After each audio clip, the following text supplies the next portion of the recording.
The Walker Ranch sprawled across hundreds of acres in the heart of Texas, with its pristine white fences and lush green pastures serving as a testament to Henry Walker's success. Henry, a robust man in his late 50s, was as renowned for his stubborn pride as he was for breeding champion racehorses. Dressed in his signature cowboy hat and leather boots, he had built his fortune on the backs of the fastest horses in the state, animals that fetched staggering prices at auctions. Yet, despite his wealth, Henry's heart seemed to have hardened over the years, his gaze always sharp and calculating. Midnight, a jet-black stallion with a striking white star on his forehead, had once been a promising prospect. His sleek coat glistened under the Texan sun, and his muscular frame hinted at potential for greatness. But fate had not been kind to Midnight. An accident during a stormy night on the ranch had left his left eye irreparably damaged, rendering him partially blind. For Henry, who valued perfection above all else, the horse's injury marked the end of its usefulness. "He's no good to me now," Henry muttered one crisp morning, his voice cold and final. He stood in the stables, his arms crossed as he surveyed the stallion with disdain. Midnight nickered softly, his good eyes searching for understanding, but there was none to be found in Henry's steely gaze. "You're just a liability," Henry said, as though addressing the horse directly. He turned to his ranch hand, Joe, a wiry man in his 30s with a perpetually worried expression. "Take him down the road. Leave him somewhere out of sight. I don't want him here anymore." Joe hesitated, his weathered hands fiddling with the brim of his hat. "But Mr. Walker, he's still got some life in him. Maybe we could." "Did I stutter, Joe?" Henry barked, cutting him off. "Do as I say." Later that afternoon, Joe led Midnight to an old pickup truck, his heart heavy with guilt. The horse followed reluctantly, sensing something was amiss. The drive to the edge of the ranch was silent, save for the rattling of the truck's engine and Midnight's occasional soft snorts. Joe stopped near a desolate dirt road flanked by scraggly mesquite trees and overgrown grass. It was a place rarely frequented, far from the ranch and its bustling activity. "I'm sorry, boy," Joe whispered as he unlatched the truck's gate. Midnight stepped down hesitantly, his injured eye gleaming faintly in the fading sunlight. Joe gave the horse one last pat before climbing back into the truck and driving away, leaving a trail of dust in his wake. For a while, Midnight stood motionless, his ears flicking at the unfamiliar sounds of the countryside. He began to wander, his steps slow and uncertain. The once proud stallion was now a shadow of his former self, abandoned and vulnerable in a world that seemed indifferent to his suffering. As the sun dipped below the horizon, painting the sky in hues of orange and pink, Midnight found himself alone on the road, a solitary figure against the vast expanse of the Texan landscape. His good eye glimmered with a mixture of fear and determination, a silent resolve to survive despite the odds stacked against him. The dirt road where Midnight wandered was a lifeline for the small, rural community of Briar Creek. Just a few scattered houses, a one-room schoolhouse, and an old well stood in the quiet Texas countryside. It was along this road that Emily Grace Coleman, an 8-year-old girl with sun-kissed blonde hair and wide blue eyes, walked every day to fetch water for her family. The Coleman household was modest, a weathered wooden home with peeling white paint, a garden patch clinging to life, and a rickety barn long abandoned by time. Emily carried a metal bucket in her small hands, humming a tune her mother sang to her at bedtime. The dry Texas air was hot, and dust clung to her shoes with each step. She didn't mind the heat, though. For Emily, these walks were moments of quiet joy, a chance to imagine herself in faraway places. But this evening was different. In the distance, she spotted something unusual, a dark figure standing by the side of the road. Her humming stopped as she squinted to make out the shape. The figure moved slightly, and Emily's breath hitched. It was a horse, a black horse, but there was something off about it. Its coat was dull, and it stood unevenly, as though unsure of its own strength. "Hey there," Emily called softly, her voice carrying a mix of curiosity and caution. She set her bucket down and took a hesitant step forward. Midnight's ears perked at the sound of her voice, and he turned his head toward her, his good eye locking onto her small figure. His other eye, clouded and lifeless, seemed to tell a story of pain and neglect. Emily's heart ached at the sight. She had always loved animals, but horses held a special place in her heart. Her father used to tell her stories of wild mustangs galloping across the plains, their spirits untamed and free. Midnight, however, looked anything but free. His ribs were faintly visible beneath his black coat, and his head hung low with exhaustion. "You're hurt," Emily murmured, taking another step closer. Midnight didn't move away, though his body tensed. He wasn't used to kindness, but something in Emily's gentle tone made him stay. She noticed the injury to his eye and the faint bloodstains on his dark fur. Tears pricked her eyes. "Who did this to you?" she whispered, though she knew the horse couldn't answer. She reached out a hand, her fingers trembling slightly. Midnight flinched but didn't bolt. Slowly, her hand rested on his neck, and she felt his warmth beneath her palm. "You're not scary," she said with a small smile, her fear melting away. "You're just lost." Midnight let out a soft whinny, and Emily chuckled. "See? You can talk." "Sort of." She ran her hand gently down his neck, her touch reassuring. Emily looked up and down the road, hoping to see someone, anyone, who might explain where the horse had come from. But the road was empty, and the vast Texas landscape stretched endlessly around her. She bit her lip, weighing her options. Her family didn't have much, but leaving the horse here alone didn't feel right. "Come on," she said, picking up her bucket. "You can't stay out here. I'll take you home." She jingled the chain on the bucket lightly, the soft sound grabbing Midnight's attention. He hesitated for a moment, then took a step forward, following her as she walked.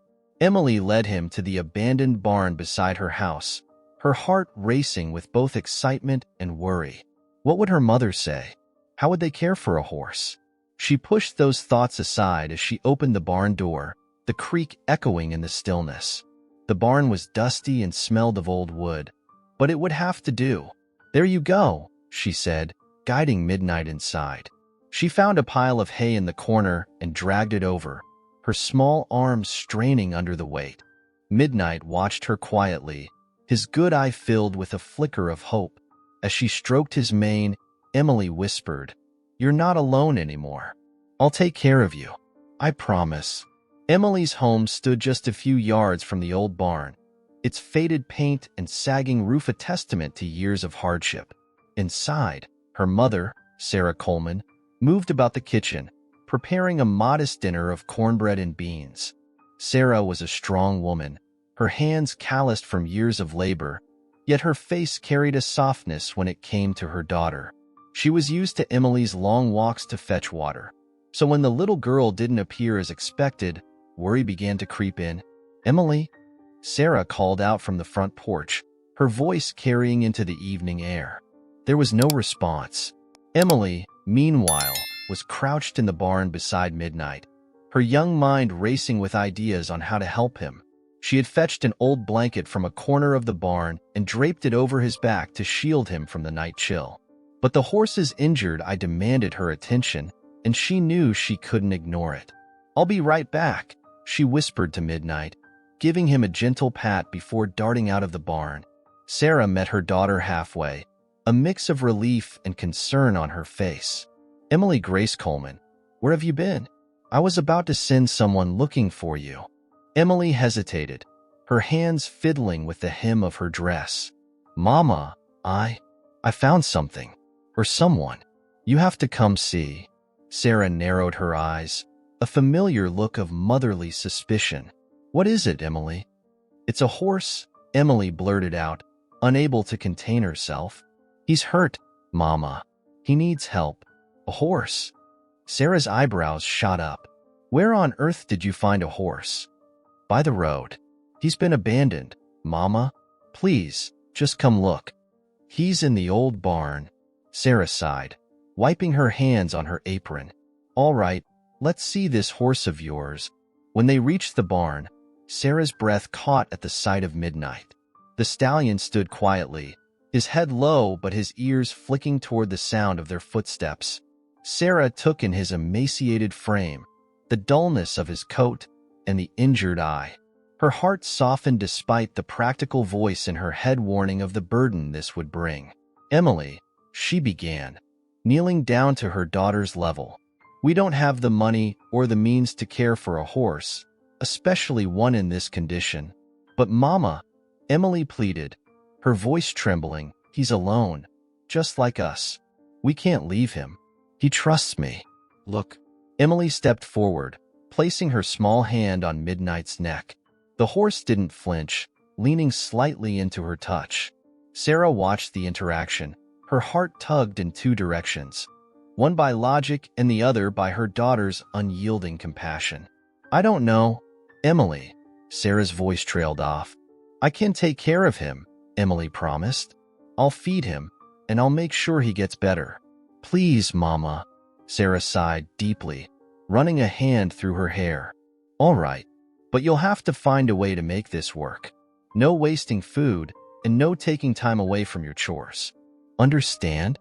"Yes, ma'am." Emily hugged her mother tightly before turning back to Midnight with a beaming smile. "Did you hear that? You're staying." That night, Emily scoured the house for anything that might help. She found an old rag and soaked it in warm water to gently clean the wound on Midnight's eye. Her small hands worked carefully, guided by instinct and love. Midnight stood patiently, his trust in the girl growing with each passing moment. "I'll find a way to get you better," Emily whispered as she stroked his mane. "You'll see. Or, well, maybe you won't, but that doesn't matter. You're still perfect." As the stars began to twinkle in the vast Texas sky, Midnight lay down on the hay Emily had gathered. For the first time in what felt like ages, he seemed at peace. Emily sat beside him, her head resting on his side, the two of them finding solace in each other's presence. Over the next few weeks, Emily dedicated every free moment to Midnight. Each day after completing her chores, she would rush to the barn, her small figure illuminated by the golden rays of the Texas sun. Midnight, now more accustomed to her presence, would greet her with a soft nicker, his ears pricking forward at the sound of her voice. Emily's family didn't have much, but she made do with what they had. She borrowed a feed bucket from a neighbor and filled it with scraps of hay and oats she managed to trade for at the local store. She even convinced Mr. Jensen, the elderly grocer who doted on her, to let her take home leftover carrots. Midnight devoured them eagerly, his once dull coat slowly regaining a faint shine. One afternoon, Emily arrived at the barn with something new, a small chain of tiny bells she had crafted from old trinkets. She held them up to Midnight, the bells jingling softly. "Look what I made, Midnight," she said, her voice filled with excitement. "I thought, since your eye doesn't work, maybe these will help you follow me." Midnight sniffed the bells curiously as Emily tied them to a leather string she'd fashioned into a makeshift collar. Once secured around her neck, the bells jingled with each step she took. She walked a few paces, turning back to see if Midnight would follow. At first, he hesitated, his ears swiveling toward the sound. Then, slowly, he took a step, then another, until he was walking closely behind her. "You're a smart boy," Emily praised, her smile wide. "See? We'll make this work." Their bond grew stronger with each passing day. Emily began to teach Midnight simple commands, her voice soft and encouraging. "Step up," she'd say, guiding him over a fallen branch. "Easy now," she'd murmur, holding her hand steady as he maneuvered around a rock. Midnight, despite his partial blindness, followed her lead with unwavering trust. The old barn, once silent and forgotten, now echoed with laughter and the soft thuds of Midnight's hooves. Emily often imagined the barn in its prime, filled with animals and the bustle of farm life. Now, it was their sanctuary, a place where both she and Midnight found a sense of purpose and belonging. One evening, as the sky turned shades of pink and orange, Emily sat beside Midnight, her back against the barn wall. She traced patterns in the dirt with a stick, her thoughts drifting. Midnight rested his head on her lap, his warm breath tickling her hand. "I think we're kind of the same, you and me," she said softly. "People don't think we're much. They don't think we can do anything special. But we'll show them, won't we?" The horse's good eye blinked slowly, as if agreeing with her. Emily leaned down and pressed her cheek to his forehead. "You're my best friend, Midnight. We'll get through this together." Their connection didn't go unnoticed by Sarah, who often watched from the kitchen window. She couldn't deny the change she saw in her daughter. Emily seemed happier, more confident. Midnight, too, looked healthier, his spirit revived by the little girl's unwavering love. But not everyone in the small community shared Emily's sentiment. At church on Sunday, Mrs. Atkins, a sharp-tongued woman with an opinion about everything, cornered Sarah by the pews. "I hear Emily's been spending all her time with that horse," Mrs. Atkins said, her tone dripping with judgment. "Don't you think it's a waste, Sarah? That animal's no good for anything." Sarah stiffened, choosing her words carefully. "That horse has brought my daughter more joy than I've seen in years. I think that's good enough for me." Mrs. Atkins pursed her lips but said no more. Sarah walked away, her resolve strengthened. She didn't fully understand the bond between Emily and Midnight, but she respected it. It was something pure, something real. Back at the barn, Emily lay beside Midnight, her small body curled against his warm side. She whispered stories of wild adventures and far-off places, her words weaving dreams for both of them. Midnight, ever patient, listened quietly, his trust in the little girl unshakable. Under the vast Texan sky, their friendship blossomed, a connection born of love, resilience, and an unspoken understanding that neither was truly alone anymore. In the tight-knit town of Briar Creek, word traveled fast. By now, nearly everyone had heard about Emily Coleman and the abandoned horse she had taken in. While some quietly admired her compassion, others were not so kind. For a community where resources were scarce and practicality often trumped sentiment, many saw her actions as a waste of time. At the general store one afternoon, Sarah Coleman was approached by Mr. Hollis, the town's gruff blacksmith. He was a stout man with a booming voice and a sharp tongue, and he wasn't known for sugarcoating his opinions. "Sarah," he began, folding his arms across his barrel chest, "I hear your little girl's playing savior to some half-blind horse. You really think that's the best use of her time? Kids her age should be helping with chores, not coddling useless animals." Sarah's jaw tightened. She had grown used to the town's opinions, but it still stung when people questioned Emily's choices. "Mr. Hollis," she said firmly, "that useless animal has given my daughter a purpose. She's learned responsibility, compassion, and perseverance, all things this world could use more of. So no, I don't think it's a waste." Hollis snorted, but didn't press further. Sarah turned back to her shopping, her head held high, but she couldn't shake the feeling that the town's disapproval was mounting. Emily, unaware of the gossip swirling around her, continued to spend every free moment with Midnight. But she couldn't ignore the whispers that reached her ears. The other children at school teased her, calling her the horse girl in mocking tones. During recess one day, a boy named Tommy, a stocky, freckled kid known for his mean streak, approached Emily as she sat under a tree, sketching a picture of Midnight in her notebook. "Why do you waste your time with that broken horse?" Tommy sneered, snatching the notebook from her hands. "It's not like he'll ever be good for anything. Give that back." Emily stood, her face flushed with anger. She lunged for the notebook, but Tommy held it out of reach. "Why don't you just admit it?" he taunted. "That horse is just as useless as you." Tears welled in Emily's eyes, but she refused to let them fall. Taking a deep breath, she looked Tommy square in the eye. "Midnight isn't useless," she said, her voice steady. "He's brave and strong and kind. And one day, he'll prove it to everyone. Even you." Her defiance caught Tommy off guard. and he hesitated just long enough for Emily to snatch her notebook back. She hugged it to her chest and walked away, her heart pounding. She could hear Tommy laughing behind her, but she didn't look back. At home that evening, Emily sat in the barn with Midnight, her sketchbook open on her lap. She had drawn him standing tall and proud, his mane flowing in the wind. Midnight nudged her gently with his nose, as if sensing her sadness. "They don't understand," Emily murmured, stroking his neck. "But that's okay. I don't need them to." Sarah appeared in the doorway, her arms crossed. "You all right, sweetheart?" she asked. Emily nodded, but didn't meet her mother's eyes. "They think I'm wasting my time. That Midnight's not worth it." Sarah crouched beside her daughter, brushing a strand of hair from her face. "What other people think doesn't matter, Emily. What matters is what you believe. And if you believe in Midnight, that's all the reason you need to keep going." Emily looked up at her mother, her eyes shining with determination. "I do believe in him, Mama. I know he can do great things." "Then don't let anyone tell you otherwise," Sarah said with a smile.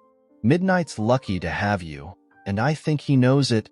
That night, as the stars twinkled above the barn, Emily made a silent promise to Midnight and to herself. No matter what the town thought, no matter how hard things got, she wouldn't give up. Midnight deserved a chance, and she was going to give it to him. The challenges from the community only strengthened Emily's resolve. Together, she and Midnight would prove that even the most broken things could be made whole again. The first rays of sunlight filtered through the slats of the barn as Emily stood beside Midnight, a makeshift bridle in her hands. Her small face was a mixture of determination and uncertainty. Midnight had grown stronger under her care. His coat shone faintly now, and he carried himself with more confidence. Still, Emily knew she was about to take on a challenge bigger than anything she had attempted before. "Okay, Midnight," she said, her voice soft but steady. "We're going to start learning some new things. It might be hard, but I know we can do it." She gently looped the bridle over his head, fastening it with careful hands. Midnight stood patiently, his good eye watching her intently. Over the weeks, he had come to trust her completely, and that trust gave Emily the courage to try something new. Outside the barn, the open field stretched wide, bordered by groves of mesquite trees. The morning air was cool, carrying the earthy scent of dew and wildflowers. Emily led Midnight into the field, the bells on her improvised collar jingling softly with each step. She had spent days studying the way horses moved, watching them during local rodeos and imagining what it would be like to teach Midnight to respond to her commands. "Step up," she said, tugging lightly on the lead rope. Midnight hesitated, his ears twitching toward the sound of her voice. Emily jiggled the bells gently, and after a moment, he took a step forward. "That's it," she exclaimed, her voice bursting with pride. "Good boy, Midnight." She repeated the process, her patience unwavering as she guided him over small obstacles. A fallen branch, a shallow ditch. Each time Midnight succeeded, she showered him with praise and gentle pats, her joy infectious. By mid-morning, Midnight was following her cues with growing confidence. But not every moment was smooth. At one point, Midnight balked at stepping over a larger log, his body tensing with uncertainty. Emily crouched beside him, her hand resting on his neck. "It's okay, Midnight," she whispered. "I know it looks scary, but I'm right here. You don't have to be afraid." She stood and tried again, her voice calm and encouraging. After several attempts, Midnight finally lifted his front leg and stepped over the log, earning himself a triumphant cheer from Emily. "See? I knew you could do it," she said, her grin lighting up her face. Midnight nickered softly, his trust in her growing with every small victory. As the days turned into weeks, their training sessions became a routine. Emily devised new challenges, using rocks, buckets, and even old tires to create an obstacle course. Midnight learned to follow her lead through the course, guided by her voice and the soft jingle of the bells. The bond between them grew deeper with each passing day, Their connection built on patience, trust, and unwavering determination. One evening, as the sun dipped low on the horizon, Emily's mother watched from a distance. Sarah stood by the garden, her arms folded across her chest as she observed her daughter and the horse moving together in perfect harmony. She couldn't help but feel a swell of pride at Emily's dedication. "You've got a fighter's spirit, Emily," Sarah murmured to herself. "Just like your daddy." Later that night, as Emily sat beside Midnight in the barn, she spoke to him in a hushed voice, her words laced with both hope and longing. "One day, Midnight, we'll show everyone what you can do. You're not broken. You're amazing. I know it." Midnight rested his head against her shoulder, his trust in the little girl unshakable. Under the vast expanse of the Texas night sky, the two of them shared a quiet understanding. They were a team, and together, they could overcome anything. It was a crisp autumn afternoon when Henry Walker pulled up to the Coleman property in his shiny black pickup truck. The sound of the engine reverberated through the quiet countryside, sending birds scattering from the nearby trees. Emily was in the field with Midnight, practicing their routines, when she noticed the vehicle approaching. Her heart sank as the man climbed out, his broad shoulders and cowboy hat silhouetted against the sun. Henry Walker was an imposing figure. His face, weathered by years under the Texas sun, was set in a scowl, and his sharp eyes swept the property with a look of disdain. He spotted Midnight in the field and stopped short, his expression darkening. "What in the hell is this?" Henry barked, striding toward the barn where Sarah had just stepped out, wiping her hands on her apron. Emily froze, clutching Midnight's reins tightly as her mother intercepted the man. "Mr. Walker," Sarah said, her tone cautious, "what brings you here?" Henry didn't waste time with pleasantries. He pointed a calloused finger toward Midnight. "That's my horse." Sarah's lips pressed into a thin line. "That's the horse you abandoned, Mr. Walker. That horse still belongs to me," Henry snapped. "I don't know what kind of sob story Emily spun to keep him, but I want him back." By now, Emily had led Midnight closer, her small figure dwarfed by the towering stallion. Her face was pale, but her eyes blazed with defiance. "You gave up on him," she said, her voice trembling but firm. "You said he wasn't good enough and left him to die." Henry turned to the girl, his expression hard. "That's none of your business, little girl. I bred that horse. I own him, and I'll decide what happens to him." "No, you won't." Emily shot back, stepping protectively in front of Midnight. "You didn't care about him when he needed you. You don't deserve him." Henry's face turned red, and for a moment, it looked like he might shout.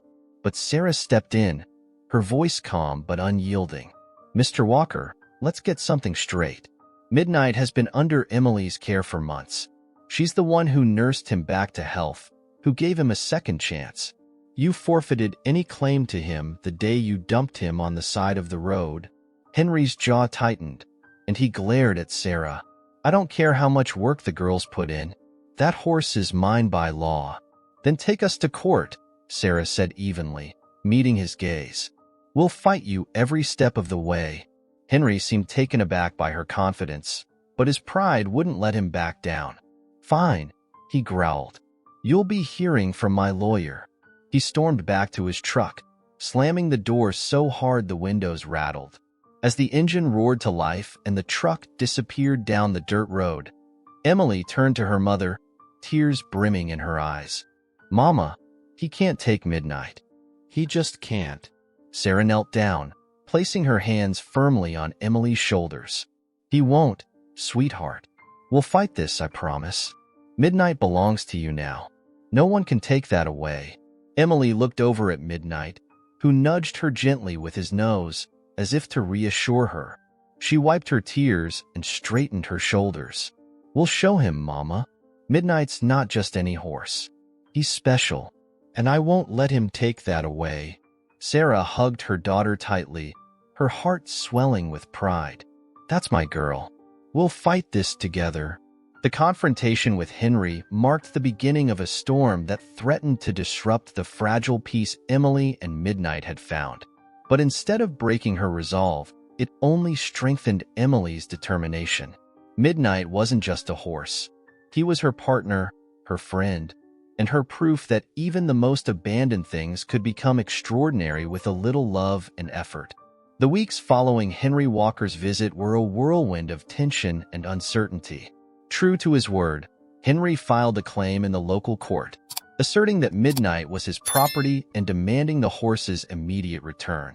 For Emily and her family, the prospect of facing a wealthy and influential man like Henry in court was daunting, but they refused to back down. The Colemans couldn't afford a high-priced lawyer, but they found an unlikely ally in Mr. Andrews, a retired attorney who lived a few miles away. Known for his sharp mind and a reputation for standing up to bullies, Mr. Andrews agreed to represent them.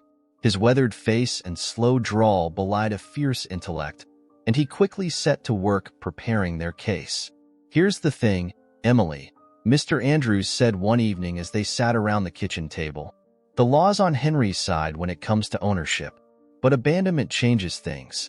We have to prove that he gave up any legal claim to Midnight the moment he left that horse on the road."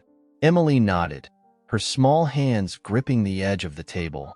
"I'll do whatever it takes," she said firmly. Mr. Andrews smiled. "That's the spirit, kid. And don't worry. We've got plenty of witnesses to back you up." The court date arrived faster than anyone expected. The small courthouse in Briar Creek was packed, the case having become the talk of the town.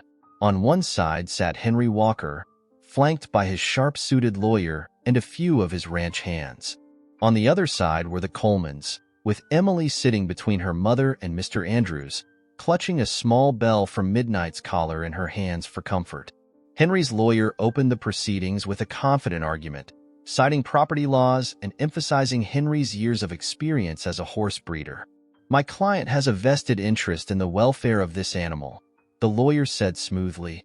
"He simply wishes to reclaim what is rightfully his."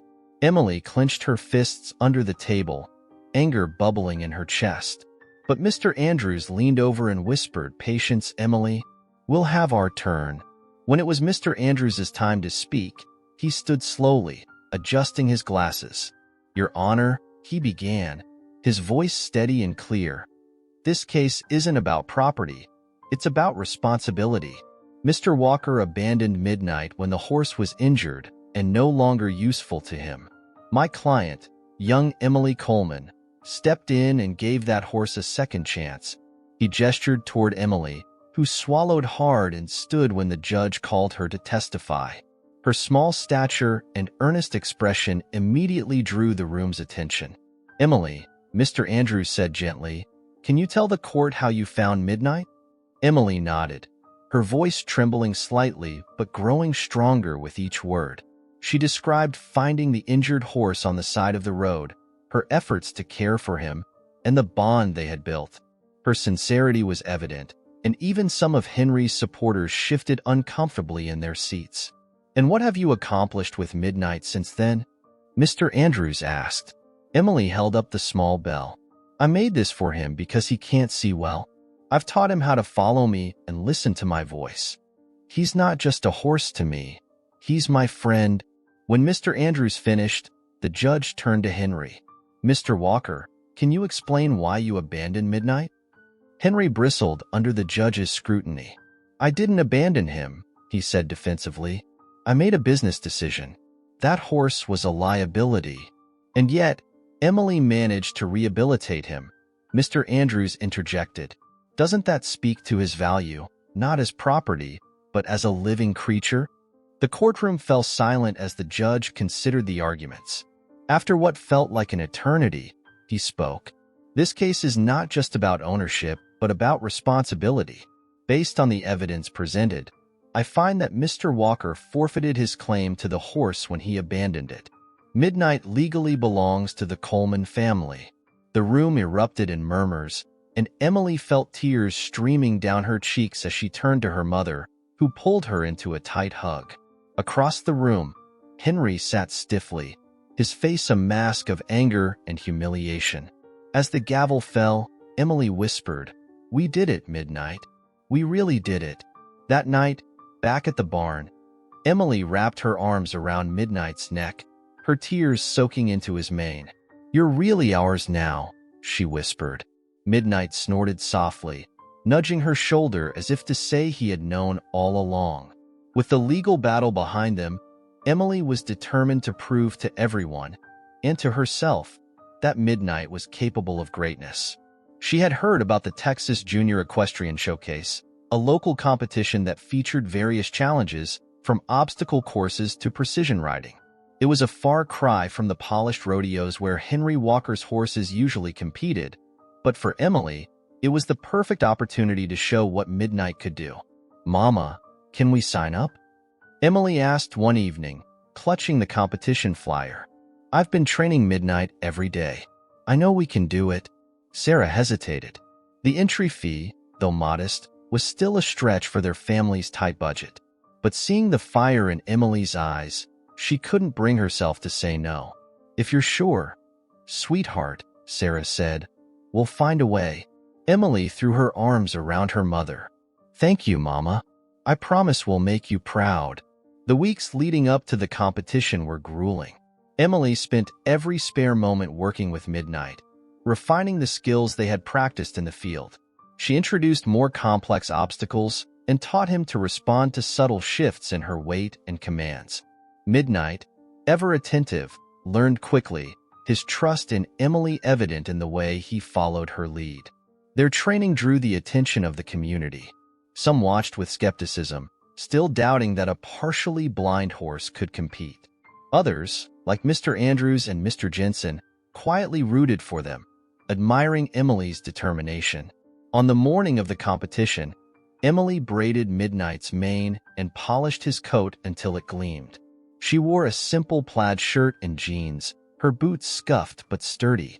As she led Midnight into the arena, the other competitors turned to stare. Most rode sleek, well-groomed horses, their saddles gleaming under the bright Texas sun. "Is that the horse she's been working with?" someone murmured. "He doesn't stand a chance," another voice added. Emily heard the whispers, but kept her head high. She leaned close to Midnight and whispered, "They don't know what we can do, but they will." The first event was a precision course, designed to test the bond between rider and horse. Emily guided Midnight to the starting line, her heart pounding as the announcer called her name. She jingled the bells on her collar softly, letting Midnight know it was time. "Step up," she said quietly, and Midnight moved forward, his ears swiveling to catch her every word. They navigated the course with care, weaving through poles, stepping over low barriers, and turning tightly around barrels. Midnight's movements were deliberate but confident, guided by Emily's voice and the subtle shifts of her weight. When they crossed the finish line, the crowd erupted into applause, surprising Emily. "They're clapping for us, Midnight," she whispered, grinning from ear to ear. The final event was a timed obstacle challenge. This time, the course included a narrow bridge, a gate that had to be opened and closed, and a series of jumps. Emily took a deep breath, patting Midnight's neck. "We can do this," she said. As they started, Midnight hesitated at the bridge, his good eyes scanning the unfamiliar structure. Emily leaned forward, her voice steady. "It's okay, boy. I'm right here." Midnight stepped onto the bridge cautiously, his hooves clattering on the wooden planks. When they reached the other side, the crowd cheered, and Emily felt a surge of pride. The jumps were the final test. Midnight had never jumped before, and Emily knew it was a gamble. She approached the first one, urging him forward with gentle words. Midnight hesitated, but then leapt, clearing the bar with room to spare. Emily's heart soared. By the time they crossed the finish line, Emily didn't care about their time. She hugged Midnight tightly, tears streaming down her face. "You did it," she whispered. "You're amazing." When the results were announced, Emily didn't place first, but she earned a special recognition award for perseverance and teamwork. As she accepted the ribbon, the crowd gave her a standing ovation, and for the first time, Emily felt the respect she and Midnight had fought so hard to earn. Back at the barn that evening, Emily hung the ribbon on Midnight's stall. "This is just the beginning," she said, her voice filled with hope.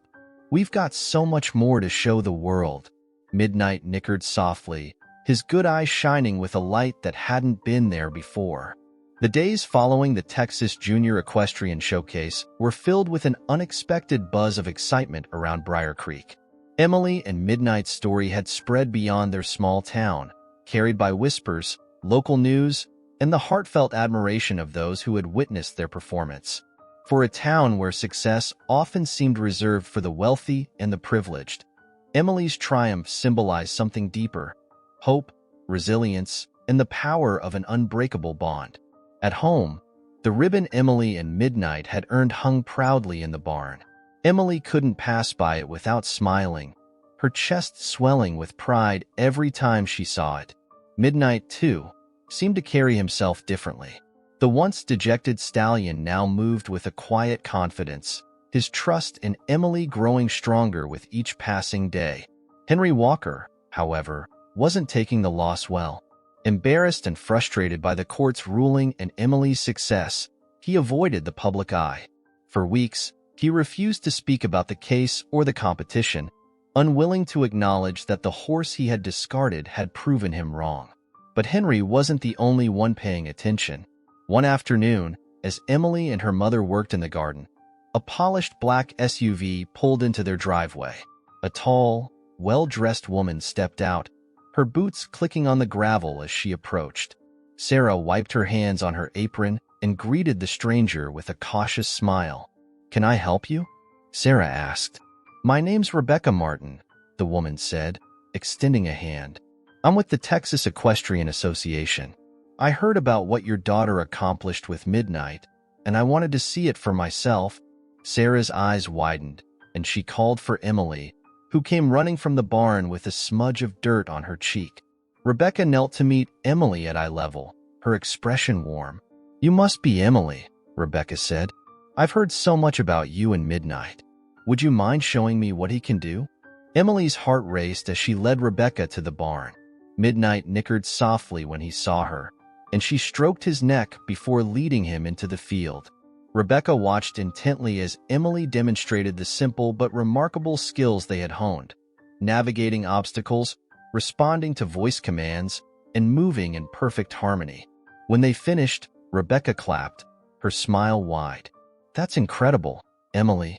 I've seen a lot of riders in my time, but the connection you have with Midnight is something special."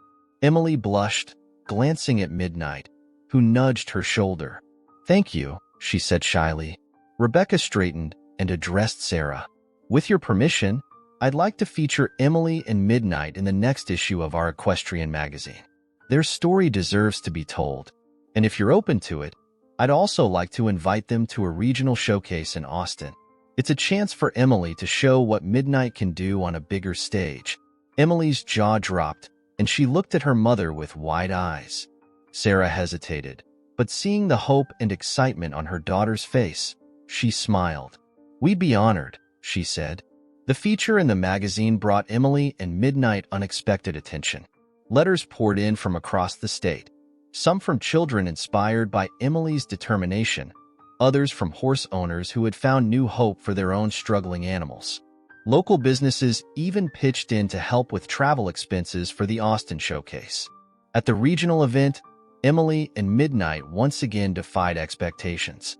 While they didn't take home a championship, they earned a standing ovation for their performance, and the judges awarded them a special commendation for their inspiring partnership. Henry Walker attended the showcase, sitting silently in the back of the arena. Watching Midnight perform, he couldn't help but feel a pang of regret for how he had treated the horse. When the event ended, he approached Emily and her mother, his hat in hand.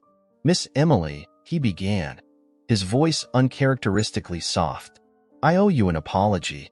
I didn't see the value in Midnight, but you did. You've shown me what true care and determination look like. I was wrong to abandon him." Emily studied him for a moment, then nodded. "Thank you, Mr. Walker. Midnight's happy now, and that's what matters." Back in Briar Creek, Emily and Midnight were hailed as local heroes. The once dismissive townsfolk now spoke of them with admiration, their story becoming a source of pride for the entire community. Emily, however, remained humble. For her, the real victory was the bond she had forged with Midnight, a bond that no competition or recognition could ever compare to. One evening, as the sun set over the Texas plains, Emily sat in the barn with Midnight, her head resting against his neck. "We did it," she whispered. "We showed them all. But most importantly, we showed each other what we're capable of." Midnight let out a soft whinny, his good eye reflecting the fading light. Together, they had proven that even the most discarded and forgotten things could rise to greatness when given a chance. Leave a like, subscribe to the channel, turn on notifications, and check out this next story. It's truly heartwarming.